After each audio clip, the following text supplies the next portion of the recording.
Now, what we realize is, how do we bring this to base? There's a concept of a lockbox. So where we can't mint and burn because we don't want to burn this thing. There's 5 billion and we don't want to start burning the supply. People, nobody wants to burn their tokens. But we have this lockbox here where you can lock your tokens. This lockbox, and let me zoom in a little bit to kind of show you how this works for well tokens, allows you to basically lock your well and then mint a new thing called XWell. And so it's a lock unlock functionality. And then basically, let's say I am a well holder here.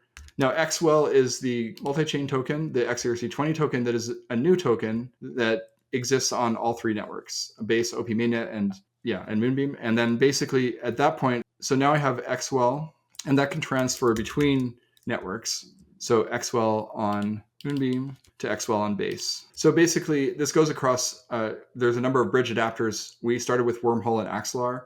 You can use others like Layer 0, Chainlink, CCIP. But basically, the XWell token is upgradable, still has a fixed supply that can never change, but it is upgradable by the governor. Again, the DAO could vote to upgrade it if needed. And the reason why that's important that it remain upgradable by the DAO is simply because you have this concept of a bridge adapter, which we'll just call this the Wormhole bridge adapter. And then this bridge adapter, you can swap new ones in. So for example, if let's say Wormhole decided to go out of business 10 years from now, you could swap in the Axelar, and you can also define rules in your contract. This is why it's loose spec. You might say, for example, I want to be double sure that even if Wormhole gets compromised, the Wormhole has 12 of 18 Guardian set on their Cosmos zone. Even if that gets compromised, I might want to make sure that thing can never be overminted. So I might say both of these need to agree before it gets minted. So you can actually send the message down both paths. But basically, whenever I create a cross-chain relay message that's I want to prove that I burned, we go to this Wormhole bridge adapter, get an attestation of the burn or the lock. In this case, you can replay that attestation on the base side, and it has the same Wormhole Guardian set there. And an on-chain contract that's operated by the Wormhole Guardians, they will basically prove that this attestation is true or not, and that gives you the permission to mint that amount of